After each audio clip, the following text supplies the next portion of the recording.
Béatrice Sauvageau, bonjour. Bonjour. Vous êtes orthophoniste, musicienne, compositrice et vous avez mis au point une méthode spéciale pour soigner les troubles du langage, chez l'enfant et chez l'adulte d'ailleurs. Oui, oui, oui. Alors les troubles du langage, d'abord c'est vaste parce qu'on pense à la dyslexie, mais il y a aussi le bégaiement, qu'est-ce qu'il y a d'autre? L'aphasie, vous en occupez aussi? Oui, oui, oui. Il y a les troubles du langage oral, donc ça peut commencer avec le retard de parole, les enfants qui articulent pas bien, alors, et puis ceux qui ont des troubles d'articulation, les te, les che, etc. Il y a les troubles de langage qui touchent plus la construction des phrases, le vocabulaire, etc. Et ensuite, il y a la dyslexie, la dysorthographie, la dyscalculie. Mais est-ce que c'est aussi simple de mettre dans des cases, on peut tout de suite repérer de quoi il s'agit, ou alors on se dit il y a un trouble du langage et on commence à travailler là-dessus? Il faut être sûr qu'il y a un trouble précis du langage et qui revient tout le temps. C'est-à-dire qu'il y a des enfants qui ont parfois un saussautement, par exemple, qui passe. C'est pas très grave. Oui, il faut attendre un peu. Voilà. Il y a aussi, par exemple, le bégaiement que l'on appelle physiologique à l'âge de 3 ans, chez les garçons, beaucoup, Oui. qui passe, qui dure pas longtemps. Donc, il ne faut pas rééduquer absolument. Il faut faire un bilan rigoureux pour observer quels sont vraiment les troubles. Et après, on délimite avec ces mots-là, qui sont un peu des étiquettes, entre guillemets, ce qui se passe, l'enveloppe un petit peu des symptômes, et après on rééduque. Mais les gens viennent vous voir quand? Ou quand faut-il venir vous voir? C'est-à-dire quand peut-on se dire il y a vraiment trouble du langage, enfin mon enfant a un problème? Est-ce que ça commence avec l'école quand ils ont des problèmes avec l'orthographe, la grammaire? Pour les retards de parole et de langage, en général, ce sont les maîtresses qui disent aux mamans, votre enfant s'exprime mal. Alors les mamans viennent consulter. Parce que souvent, ça ne les dérange pas. Quand elles arrivent à se comprendre, Oui. quand elles arrivent à comprendre l'enfant, ce n'est pas un problème. C'est un problème quand il y a sociabilisation, en fait. Alors, est-ce que, par exemple, pour la dyslexie, on a entendu tout et n'importe quoi? Ça vient parce qu'on entend mal, c'est parce qu'on voit peut-être mal, on voit un peu flou, c'est neurologique, c'est le cerveau qui capte moins bien, pas assez vite les sons. Les spécialistes, est-ce qu'ils savent aujourd'hui exactement définir ce que c'est que la dyslexie? Chacun sait en ce qui le concerne. Oui, ça veut dire que du Mais coup, la personne n'est méthode d'accord. sera adaptée à ce qu'on pense, en fait. Oui, voilà. C'est-à-dire que Voilà. votre méthode, elle correspond à votre façon d'aborder la dyslexie. Voilà. Mais il n'y a pas une définition. Ah, il y a une définition qui dit que la dyslexie est un problème d'apprentissage de la lecture sans trouble, sans dysfonctionnement ou sans altération réelle physiologique. Ça veut dire quoi, ça, sans altération physiologique? Ça veut dire que le cerveau marche bien, on dit votre enfant n'est pas débile. Voilà, c'est ça veut dire qu'il n'y a pas de lésion, par exemple, qu'il n'y a Mm. pas de malformation génétique. Bah, qu'il y ça, a on le sait. pas... Enfin bon, Voilà. ça, si on peut dire, on le sait.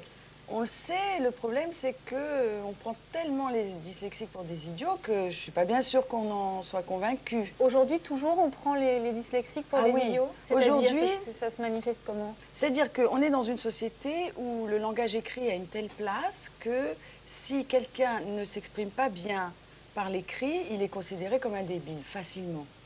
Oui, donc, Dans le monde du travail, au sein de l'éducation nationale, c'est très difficile de valoriser quelqu'un qui fait des fautes. Pourtant, aujourd'hui, il y a beaucoup, ils sont souvent pris en charge par des orthophonistes, on les repère. Il y a combien, le pourcentage des dyslexiques, je crois que c'est 10% à peu près? Oui, à peu près. Oui. Ça fait beaucoup. Avec plus de la moitié de garçons. On les repère mieux qu'avant quand même. Oui, bien sûr. Mais l'orthophonie n'existe pas depuis très longtemps, hein, depuis le début du siècle en gros. Donc avant, on ne les repérait pas du tout. Qui est-ce qui a inventé l'orthophonie? C'est surtout Madame Borel-Maisonnée en France qui était un génie de la relation et qui était une grande pionnière, qui est morte il y a 2-3 ans. Quelle était sa spécialité? Toutes. C'est-à-dire, elle était linguiste, psy? Oui, elle était, au départ, elle était linguiste, elle était professeure, je ne sais plus. Elle était neurologue, elle était... Non, non, non. Elle était professeure de lettres. Vous, par exemple, vous avez commencé comment?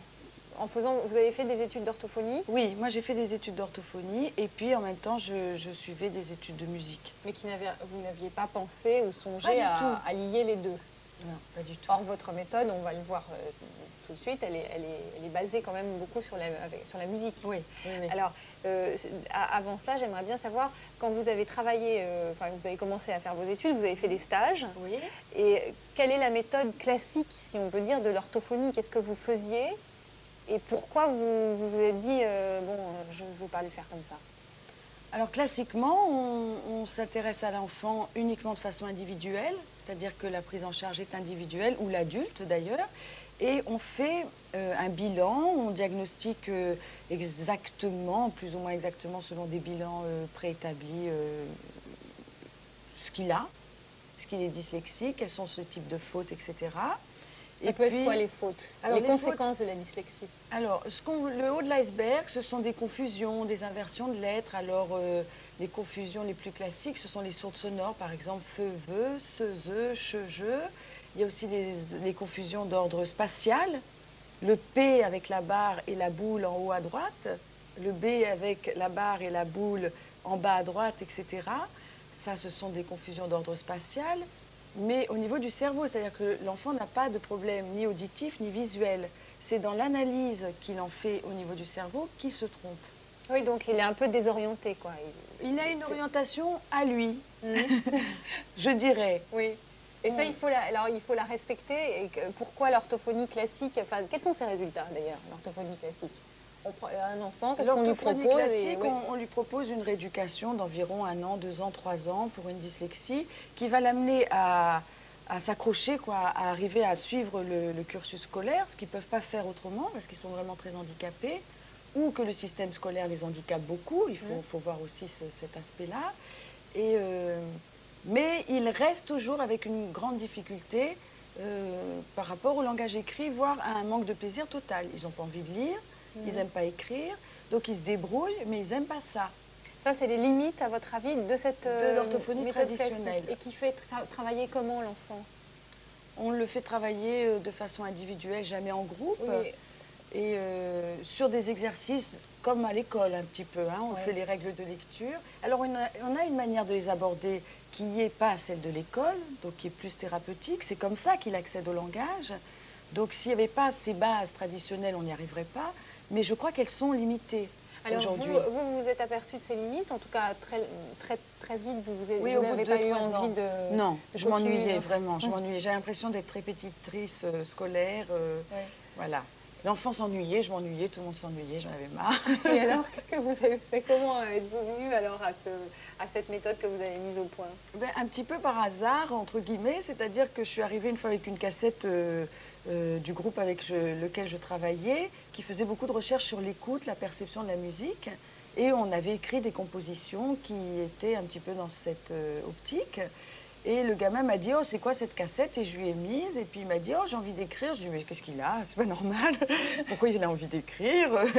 Et je lui ai dit « Ben enfin, t'es sûr ?» Et il m'a dit « Oui, oui, j'ai envie d'écrire. » Et puis il s'est mis à écrire des textes magnifiques, et je me suis dit, et il m'a dit, pourquoi tu ne me rééduques pas comme ça au lieu de me faire tes règles Il vous a dit carrément voilà. ça? Il avait quel âge? Il avait 8 ans. Puis après, je me suis dit, mais alors si lui, il me dit ça, pourquoi je ne demanderais pas aux autres? Donc j'ai commencé à demander à plusieurs enfants, est-ce que tu veux essayer de travailler un peu autrement? Parce que je suis musicienne, je peux te faire de la musique, tu peux écouter des choses, on peut entrer dans ce travail, et je vais faire le lien entre la musique et ton symptôme. Et là, ils m'ont tous dit oui. Ils m'ont dit, oh, bah, de toute façon, on n'a rien à perdre, vu ce qu'on avance. T'as qu'à essayer. Donc, on a essayé. Et puis, il m'a dit, mais pourquoi je ne travaillerais pas avec lui, qu'il avait vu dans la salle d'attente? Et ils ont commencé à me dire, mais en groupe, ça serait mieux. Donc, tout est venu d'eux, en fait. Ah oui, ça, c'est très étonnant, la façon dont ça. ça... En fait, quand on leur donne la parole et quand on se met à les écouter vraiment, toutes les solutions viennent d'eux. Je pense qu'il faut vraiment se mettre à leur service parce qu'ils sont très compétents. Donc en fait, souvent, ce qu'on a tendance à faire, c'est plutôt à bloquer parce qu'on se dit d'où ça vient, est-ce que c'est le cerveau gauche, est-ce que c'est ceci, cela. Ah oui, il y a deux optiques. Soit on cherche d'où ça vient et pourquoi ils en sont arrivés là, soit on cherche comment les en sortir. Moi, c'est vrai que j'ai choisi l'optique comment les en sortir le plus vite possible et avec le plus de plaisir possible.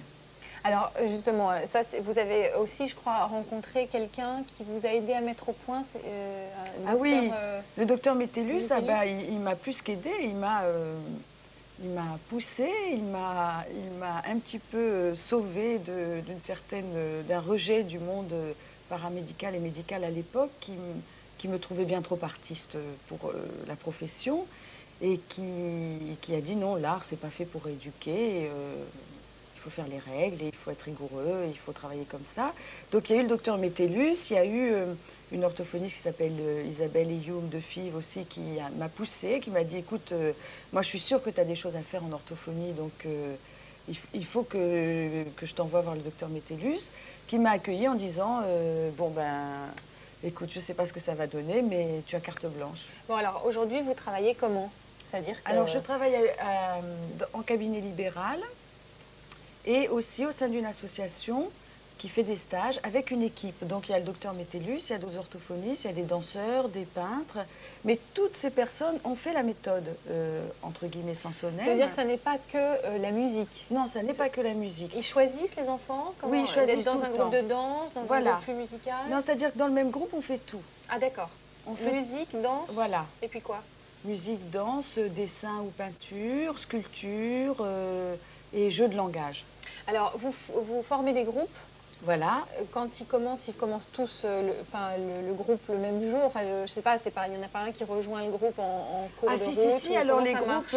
puisque l'idée de ces enfants, c'est qu'ils n'arrivent pas du tout à s'adapter aux règles. Mhm. Donc, il faut toujours qu'ils s'adaptent. Donc, le groupe change quasiment tout le temps. Oui. Les horaires changent. Pourquoi ils n'arrivent pas à s'adapter aux règles? Ah, alors ça, c'est une très bonne question. Je ne sais pas.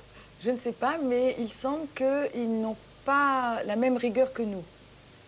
C'est-à-dire qu'ils sont très rigoureux, mais leur rigueur s'applique à certaines règles et pas aux règles du langage écrit. Alors, à quelles règles? Eux, ils sont dans l'image, ils sont dans quoi? Alors, eux, ils sont beaucoup dans l'image, ça c'est sûr. Ils sont dans l'émotion de la communication plus que dans la structure de la communication. Ils sont dans l'imagination et ils sont dans la corrélation de tout ce qui est sensoriel. Alors, qu'est-ce que ça veut dire, l'émotion de la communication? C'est-à-dire que... Ils entendent ce qu'on n'entend pas, oui, sûrement. ils sont beaucoup dans la communication extralinguistique. Quand ils vous regardent, ils ont autant de réception de ce que vous êtes dans le moment que de ce que vous dites. Est-ce que vous pensez que c'est parce que ça, c'est très très développé chez eux, que du coup, oui. peut-être ça inhibe d'autres... Si on développe vraiment tout le cerveau, on n'inhibe jamais rien, on y gagne tout le temps. Hein. Donc en fait, vous, la méthode, c'est de leur faire gagner sans qu'ils perdent leur hyper ah oui, moi quand j'entends il faut les rééduquer, il ne faut plus qu'ils soient dyslexiques, ça me fait rugir, hein, vraiment. Pourvu qu'ils restent dyslexiques, c'est un atout formidable. Et puis, on n'a pas le droit de changer les gens. Oui, mais alors, pourvu qu'ils restent dyslexiques, mais comment ils arrivent quand même à appliquer les règles de l'orthographe, de la syntaxe, de la grammaire, de la lecture? Alors, ce qu'il y a, c'est qu'ils ont une organisation, à mon avis, cérébrale, sensorielle, qui est différente. Et si on se base sur leur potentialité et leur talent, on arrive à leur faire admettre les règles à leur façon. Et là, ils sont excellents, hein. Ils ont 14 au bac français, ils ont 10 sur 10 en dictée. Moi j'estime qu'il ne faut pas des petits résultats, il faut qu'ils soient excellents. Ceci dit, ils vont avoir 14 au bac français et quand ils vont vous écrire une lettre, ils vont garder toutes leurs fautes d'orthographe, pardon. Ah, vous gardez, enfin ils gardent leurs fautes d'orthographe, oui, ça vous ne cherchez pas à le faire disparaître? Non, et eux non plus. Il faut accepter. Voilà, et puis eux, ils disent c'est ma façon d'écrire, c'est mon style. Laisse-moi ça. Bon, finalement, on intègre son handicap plutôt que de le rejeter ou de le gommer. Oui, voilà, parce qu'en fait, c'est un handicap. Pourquoi? Parce qu'ils sont 10% et on est 90%. On dit souvent, parce que ça me fait penser à ça, vous dites qu'ils sont très dans l'intuition, dans le sensoriel, etc. Oui, oui. Il y a énormément de dyslexiques qui sont des créatifs. Ah oui, là, les débrouillards, ils se débrouillent comme ça. On a dit souvent Léonard de Vinci, Einstein, mais même aujourd'hui, enfin, nous, on a reçu récemment Mac Conico, qui est un grand designer, et qui m'a dit je suis dyslexique. Ah oui. Et c'est pour ça que j'ai développé ça, d'une certaine façon. Ah oui, tout ce qui est publicité, stylisme, architecture, cinéma, vidéo, et aussi tout ce qui est mathématiques, physique. Il y a beaucoup de dyslexiques. C'est les débrouillards alors. Voilà. Mais ce qui est fou, c'est que... C'est ceux qui comprennent ce qu'ils sont aussi. Oui, oui. Mais les dyslexiques sont vraiment des graines d'écrivains. Et ça, moi, je crois qu'il faut le dire, parce qu'ils ont un style exceptionnel, vraiment. C'est très, très beau ce qu'ils écrivent. Nous, on a des livrets avec les textes de dyslexiques et de dysorthographiques. Et ils adorent ça. J'ai oublié de vous dire d'en apporter, parce que c'est vrai qu'on aurait pu lire un texte. Ah oui, On va vous voir travailler et on reviendra sur la méthode, sur le coût aussi et le temps qu'on met. On va vous voir comme ça en action avec les enfants et puis d'accord. Je suis dyslexique, avec les sons, je les inverse, je les comprends, je les assimile, la façon, lui, la connaît.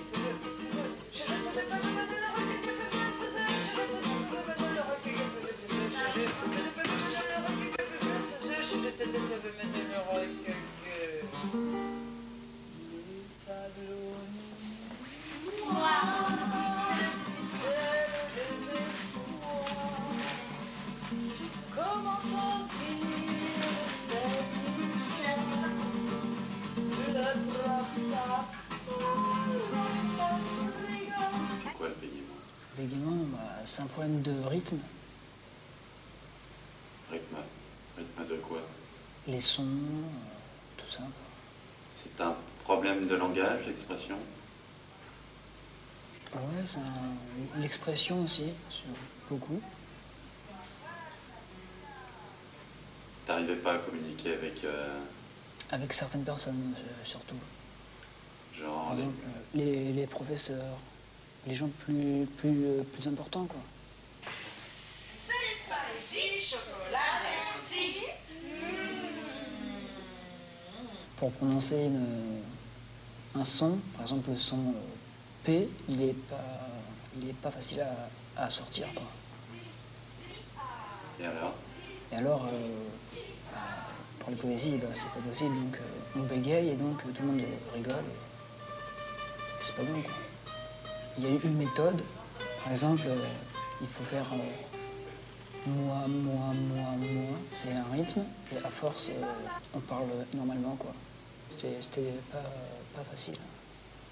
Surtout pendant l'adolescence, quoi, vers les 12 ans. Donc à partir de là, j'ai décidé d'aller voir un orthophoniste. Maintenant, comment tu vois le bégaiement? Comme une chose étrangère maintenant. Pour moi, c'est du passé, quoi. Ouais. En fait, bon, il faut peut-être dire aussi que c'est beaucoup basé, d'après ce que vous dites et ce que vous racontez, vous êtes beaucoup à l'écoute des personnes, vous les respectez, et donc c'est beaucoup basé finalement sur le désir du thérapeute. Ah oui, c'est un c'est-à-dire la réussite. Oui, voilà. Oui, la réussite vraiment totale et pour la personnalité de l'enfant ou de l'adulte, et puis pour le symptôme, c'est-à-dire qu'il vient pour rééduquer un symptôme, il ne faut pas qu'il parte avec quelque chose de pas tout à fait fini. Il faut que ça soit vraiment réglé. Mais vous arrivez, il n'y a pas des fois des problèmes, sur certains cas, vous n'arrivez pas à résoudre le problème? Non, ça n'arrive pas parce que la difficulté n'est pas de résoudre le problème, la difficulté c'est d'être soi-même dans cet état d'écoute et de créativité. Donc c'est un travail personnel que je fais. Et c'est cette rigueur et cette discipline qui est difficile, c'est pas la rééducation. Oui, mais par exemple, si vous n'accrochez pas bien avec un enfant, ça peut arriver.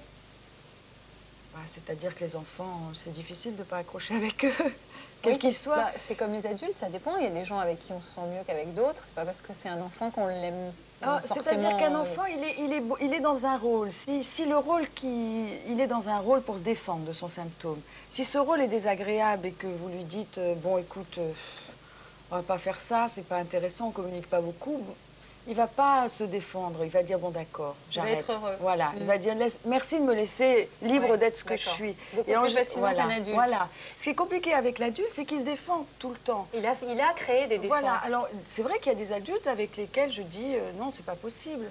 Et puis ma méthode, c'est pas je vous traîne 2 ans et on voit s'il y a des résultats. S'il n'y a pas de résultats au bout de 5 séances, les personnes arrêtent. Alors c'est 5 séances? 5 séances pour commencer vraiment à avoir un changement. Et après, eh bien, on prend le temps qu'il faut. En général, pour une dyslexie et une dysorthographie, c'est 20-30 séances. Et ça veut dire combien de temps? 1 an, 6 mois?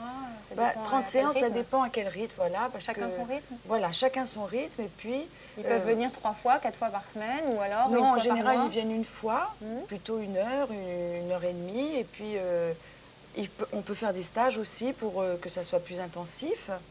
Et l'idée, si vous voulez, c'est une méthode dans le sens où elle est validée, où il y a des outils spécifiques qu'on a créés avec le docteur Metellus. Il faut dire qu'elle est reconnue, hein, parce qu'il y a énormément de méthodes et il y a Ah oui. beaucoup d'arnaques dans ce domaine. Oui, oui. Il y a énormément de méthodes. Vous avez eu des fonds de la Fondation de France. Oui, on a eu un Ce prix de qui- la Fondation de France Ce pour qui pour ce officiellement travail. permet de voir que c'est sérieux. Oui, oui, oui. Donc, vous dites 30 séances. 30 séances, ça coûte combien? C'est remboursé par la Sécurité sociale. Moi, je suis conventionnée. Les stages se font au sein de l'association. Eux ne sont pas remboursés. Et ils sont, le coût, c'est 300 francs la journée, Oui, de 6 heures. et c'est vraiment très, très, très Oui, c'est- plus que correct parce Oui. qu'on sait également qu'il y a des gens qui prennent très, très cher dans ce Oui. domaine. Moi, j'aimerais bien que tous les gens qui ont besoin d'être éduqués le soient et qu'il n'y ait pas une sélection financière. Donc ça, c'est vraiment un engagement aussi de ma part, quoi. Et quand vous dites que c'est remboursé par la Sécurité sociale, ça n'empêche que ça a un coût. Oui, ça Combien dépend ça des coûte troubles. Alors, on appelle ça AMO, acte médical orthophonique. Et on a AMO 5 pour les groupes, AMO 8 Oui, pour les c'est troubles, standard. etc. Enfin, Et donc, c'est de l'ordre, en gros, la dyslexie, par exemple, c'est 140 francs la demi-heure. Moi, je trouve qu'une demi-heure, c'est vraiment juste, à part en individuel. Donc, voilà. Qu'est-ce que ça apporte justement le groupe? Ah, le groupe, c'est la clé de tout, toutes les solutions. C'est-à-dire Pourquoi que un enfant, déjà, est très différent quand il est avec un adulte et quand il est avec d'autres enfants. Bon, c'est pas un scoop. Quand il est avec d'autres enfants, il a une façon de se positionner par rapport à son symptôme qui est toujours très riche à observer. C'est-à-dire que soit il fait semblant d'avoir rien du tout, bon, il ne sait pas pourquoi il est là, lui, il va bien, soit il exprime occupe-toi de moi parce que voilà, moi j'ai des problèmes. Et en fait, entre les enfants, parce que je mélange les troubles et les âges évidemment, donc un groupe peut aller de 7 à 15 ans. Oui. Et vous mélangez aussi les troubles. voilà, oui, pour pas qu'ils. De toute façon, ils sont tous tellement différents. Et dans les groupes, je fais en sorte qu'ils s'autonomisent, qu'ils se responsabilisent, parce que c'est le problème, Oui. qu'ils restent attentifs, parce que l'attention, c'est le problème. On dit souvent qu'ils ont des problèmes de concentration, c'est pas vrai. Hein, ce sont des concentrés durs, mais ils sont pas centrés. Oui, ben, forcément, Voilà. puisque leur centre n'est pas là où est le nôtre. Bravo. Donc, ça paraît évident. Voilà. Alors eux, ils sont concentrés, donc ils sont dans l'effort, l'attention. Vous savez, ils arrivent et puis ils écrivent oui. comme ça, c'est fini. Donc, c'est hein. le calvaire. C'est le À calvaire. l'école, un dyslexique, c'est le calvaire. C'est le pauvre. calvaire, il faut le dire. Il a des blancs partout, il Voilà. se concentre, on lui dit mais t'es paresseux, t'écoutes rien. Voilà. Bon. Alors moi, je dis, bon, j'essaie d'informer l'école le plus possible, mais je dis à l'enfant, écoute, tu vas pas changer l'école, alors change-toi toi-même, c'est tout. Et il l'entend bien. Il ça. entend bien, c'est-à-dire qu'il est rééduqué que s'il est autonome et responsable, et du coup, entre eux, ils arrivent à s'aider et à trouver. C'est-à-dire qu'il ne trouve jamais la solution pour lui, mais il la trouve pour les autres. Mais comment? Vous avez un exemple des choses Oui. qui surgissent? Donnez-nous des choses très concrètes. Sur Mais ce par qui se exemple, passe, il y avait un enfant qui n'arrivait pas à faire les lettres. Alors moi, je fais un travail avec le corps de faire les lettres dans l'espace. Et il y a une petite fille qui a fait un B à l'envers, évidemment. Et il y a l'enfant qui lui a dit est-ce que tu pourrais le dessiner sur un papier, ce que tu vois, dans la glace, parce qu'il y avait une glace. Ah. Et il lui a dit ça, donc elle a pris une feuille, elle a dessiné ce qu'elle voyait, elle a dit mais il est à l'envers. Bon, j'avais pas pensé de faire le rapport entre la glace et le papier. Et lui, il l'a trouvé. Et c'est exactement le problème qu'il avait, il inversait tous les sons, lui. Mais il l'a trouvé pour la petite fille. Donc après, je lui ai pas dit en séance, mais après je lui ai dit, au fait, et toi, c'est une bonne idée, non? Qu'est-ce que tu en penses? Et voilà, et du coup, on a commencé à créer tout un alphabet de lettres avec le corps, etc. Il m'a dit, il y en a un autre qui a dit, mais on va prendre des photos. Parce que si on a des photos, après à la maison, on pourra se regarder avec les lettres. Enfin bon. Pour arriver à se retrouver dans le bon sens. Voilà. Parce qu'on regarde dans la glace. Oui, parce que les C'est enfants hyper- qui inversent les sons, etc., il faut bien savoir que. C'est beaucoup plus compliqué. C'est à beau. la Ah, limite. oui, de toute façon, le dyslexique, il faut lui faire de l'extraterrestre. Si vous voulez arriver. Ah non, si vous lui il est faites. matheux, Ah oui, il fait des choses exceptionnelles, hein, vraiment. Ils ont des capacités délirantes. Hein. Vous parliez tout à l'heure des adultes. Oui. Bon, on disait que les enfants, tout de suite, ils disent bon, ok, j'arrête et on fait autre chose. Oui. Est-ce que vous rééduquez beaucoup d'adultes aussi? Oui, beaucoup. Et ça prend plus de temps ou c'est la même chose? Parce qu'on se dit bon, bah, ils ont un tel passé que Oui. Non, ça va plus vite. ça va plus vite. C'est-à-dire qu'un enfant a beaucoup plus de facilité à rentrer dans la communication vraie, franche, dans l'instant. mais il n'est pas concerné vraiment encore par ce problème. Ce qui l'embête, lui, c'est pas d'arriver à écrire, de pas arriver à écrire, à lire, c'est d'avoir 0 à l'école. D'accord. Ouais, parce qu'on l'embête Voilà, à cause de ça. c'est ouais. ça. Donc lui, il veut que je résolve ce problème-là, le 0 à l'école, et que, bon, donc ce qui est compliqué avec l'enfant, c'est de lui dire, attends, ton intérêt à toi, c'est d'entrer dans le monde de l'écriture. Bon, l'adulte, non, il arrive, il dit, je veux y arriver, voilà. Donc il est beaucoup plus motivé. Alors ça va plus vite. Il y sait ce croit qu'il veut, pas. il sait ce qu'il Voilà. vient chercher. Il n'y Bon, croit pas, il mais y une fois croit qu'il fait pas. la démarche de venir, il met peut-être du temps à venir, mais une fois qu'il fait la démarche, Voilà, c'est déjà qu'il y croit. Voilà, hein. une fois qu'il est là, il y croit. Moi, je lui dis, de toute façon, vous y croyez quand vous êtes rééduqué, c'est le mieux. Alors, on disait qu'il y avait tout un côté, finalement, dans ces troubles du langage, il y a aussi le rapport avec le cerveau, forcément. Oui. Donc ça, c'est passionnant. Oui. Et par exemple, vous me disiez que la dyslexie, la différence entre la dyslexie et l'aphasique. Oui. L'aphasique, il y a une lésion. Oui, je disais, par exemple, la dyslexie, il ne faut pas le guérir, il n'est pas malade. Un aphasique, il a eu un accident vasculaire ou un traumatisme, il a eu un problème réel. Alors, soit une maladie, soit un choc. Donc ça, il faut essayer de le guérir, effectivement, il y a une maladie. Le dyslexique et le dysorthographique, ce qui m'embête, c'est qu'on en parle comme de malades. Oui. Ils ne sont pas malades, ils sont différents. Maintenant, ils ont un handicap de part de leur différence qu'il faut rééduquer. Voilà. Mais l'aphasie, non, l'aphasie a un réel handicap. Et Une alors, réelle maladie. comment vous faites pour, par exemple, un aphasique, vous n'allez pas le mettre dans un groupe de dyslexiques? Ah si, ça m'arrive. Oui. Si, ça m'arrive parce que il faut qu'il y ait une ouverture de tout ce qui peut être le langage et de se demander, bah tiens, lui, il parle comme ça, c'est étonnant. Et un amnésique? Un amnésique, oh, bah oui aussi, oui. Un amnésique, on les rééduque par des stratégies, en fait, pour recouvrer la mémoire, pour s'adapter vraiment à la vie sociale le plus vite possible. Vous en avez eu des amnésiques? Oui, oui. Ça doit être compliqué quand même. Ah bah c'est passionnant, hein, c'est terrible de le dire, mais c'est vrai que pour eux c'est terrible. Ah bah oui, vous savez, ils se rasent 12 fois par jour, ils ne reconnaissent plus leur femme. Moi je me souviens d'en avoir perdu un en ville parce que on les amenait pour se promener, puis on essayait qu'ils retrouvent le chemin tout seul et je l'ai perdu. Et vous les avez guéris? Alors, est-ce qu'on guérit l'amnésie? Certaines amnésies, oui, on les guérit totalement, il n'y a pas de séquelles, et d'autres non, il reste des séquelles. Béatrice Sauvage, je vous remercie. Merci Hélène.